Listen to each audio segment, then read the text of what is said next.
नवी मुंबईतील अनधिकृत इमारतींच्या दस्तांची बेकायदा नोंदणी करून शासनाचा कोट्यवधी रुपयांचा महसूल बुडवल्याप्रकरणी दोषी अधिकाऱ्याला केवळ निलंबित न करता थेट सेवेतून बडतर्फ करण्याची प्रक्रिया राबवण्यात येणार असून मुद्रांक शुल्कातील अर्धन्यायिक अधिकारांच्या गैरवापराच्या पार्श्वभूमीवर राज्यातील 1 एप्रिल 2021 ते 31 मार्च 2026 या कालावधीतील सर्व ॲड्ज्युडिकेशन प्रकरणांची महालेखापाल एजी यांच्या विशेष कृती दलामार्फत सखोल चौकशी करण्यात येणार असल्याची माहिती महसूल मंत्री चंद्रशेखर बावनकुळे यांनी विधानसभेत दिली। आमदार जितेंद्र आव्हाड यांनी सभागृहात उपस्थित केलेल्या प्रश्नाला उत्तर देताना महसूल मंत्र्यांनी ही माहिती दिली। नवी मुंबईतील एका वरिष्ठ लिपिकाने मुद्रांक अधिकारी म्हणून कार्यभार स्वीकारल्यानंतर अवघ्या 10 दिवसांत तब्बल 800हून अधिक दस्तांची नोंदणी केल्याची धक्कादायक बाब समोर आली आहे। संबंधित अधिकाऱ्याने MRTP कायदा 1966 तसेच मुद्रांक अधिनियम 1908 मधील तरतुदींचं उल्लंघन करून अनधिकृत इमारतींच्या दस्तांची नोंदणी केली। त्यामुळे शासनाचा सुमारे 13 कोटी 99 लाख रुपयांचा महसूल बुडाल्याचे निदर्शनास आले आहे। आणि मी त्यांचे आभारी मानतो का अत्यंत महत्त्वाचा विषय त्यांनी सरकारसमोर आणला आहे। अध्यक्ष महोदय, या स्पेसिफिक प्रश्नामध्ये राजकुमार दहिफळे नावाचा जो व्यक्ती आहे, आमचा वरिष्ठ लिपिक आहे, तो मुद्रांक अधिकारी म्हणून त्यांनी कार्यभार स्वीकारला आणि मग त्यांनी 18/6/2025 ते 28/6/2025 या 1 महिन्यामध्ये 10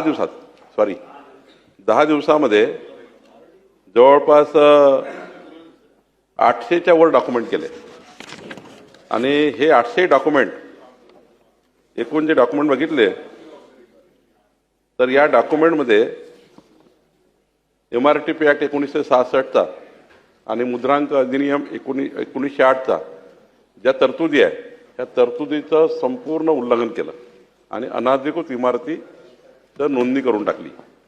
खरं तर याच्यावर FIR दाखल आम्ही केला। मोठी रक्कम या ठिकाणी बुडवली आहे, 13 कोटी 99 लक्ष रुपये आणि तुर्भे पोलीस स्टेशनमध्ये आम्ही गुन्हाही दाखल केला आहे।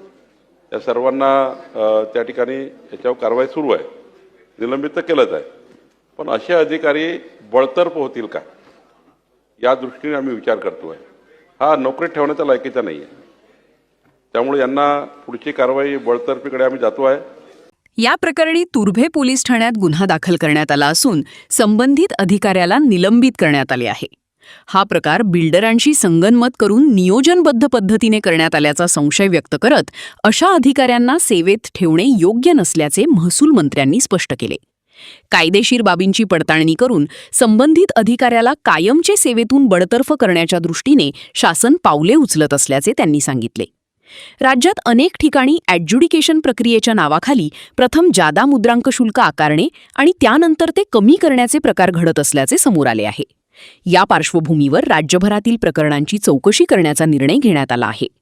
महालेखापाल कार्यालयामार्फत ही चौकशी केली जाणार असून कामाचा वाढता ताण लक्षात घेता विशेष टास्क फोर्सची नियुक्ती करण्यात येणार आहे। या तपासासाठी आवश्यक मनुष्यबळ व निधी राज्य शासन उपलब्ध करून देणार आहे।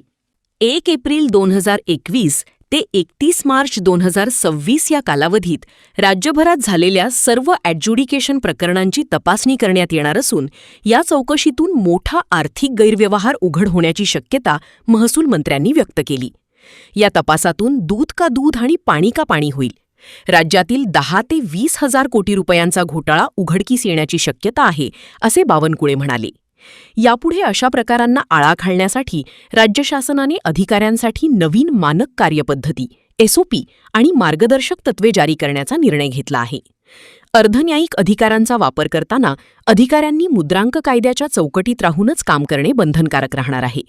नियमांच्या बाहेर जाऊन निर्णय घेणाऱ्या अधिकाऱ्यांविरोधात थेट फौजदारी गुन्हे दाखल करण्याची तरतूद करण्यात येणार असल्याचा इशाराही महसूल मंत्र्यांनी दिला।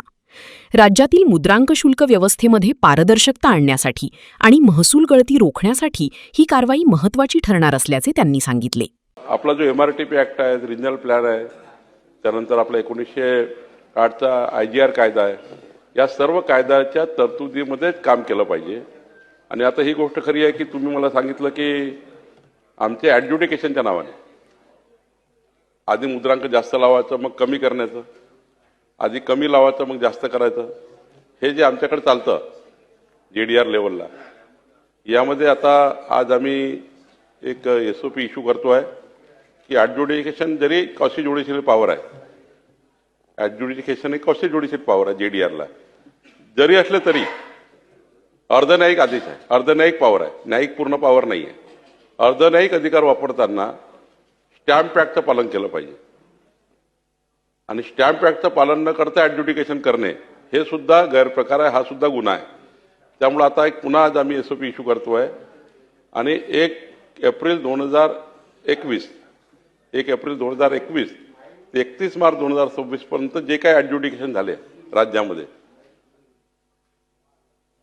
सर्व प्रकरणाची आजच आम्ही AGच्या माध्यमातून संपूर्ण टास्क फोर्स लावून संपूर्ण ॲडज्युडिकेशन तपासतोय. संपूर्ण राज्यच AGकडे आम्ही देतोय आणि AGच्या माध्यमातून टास्क फोर्स लावायचा. नुसतं AGने देऊन चालणार नाही, त्यांच्याकडे खूप काम आहे. तर मी आज AGशी बोललोय, त्यांनी मान्य केलं आहे की आम्ही टास्क फोर्स देतो. जेवढे ॲडज्युडिकेशन झाले आहे एप्रिलपासून 21 पासून 25 पर्यंत ते सर्व तपासतोय. त्यात जे काही ज्यांनी ॲडज्युडिकेशन चुकीचे केले असतील, स्टॅम्प ॲक्टच्या बाहेर जाऊन केले असतील, त्यांच्यावर निलंबन असेल तर निलंबन, गुन्हे दाखल करायचे ते गुन्हे दाखल करू. जरी कॉशी ज्युडिशियल अधिकार असले तरी चुकीचे अधिकार वापरले. आणि यानंतर मात्र आजपासून आम्ही एक पुन्हा नोटिफिकेशन काढतोय, शासन निर्णय करतोय की यानंतर मात्र ॲडज्युडिकेशन करताना या नियमाच्या बाहेर कोणी जाणार नाही. या नियमाच्या बाहेर जाऊन ज्यांनी ॲडज्युडिकेशन केलं ते फौजदारी गुन्ह्यास पात्र ठरतील, असाही एक निर्णय आम्ही करतोय.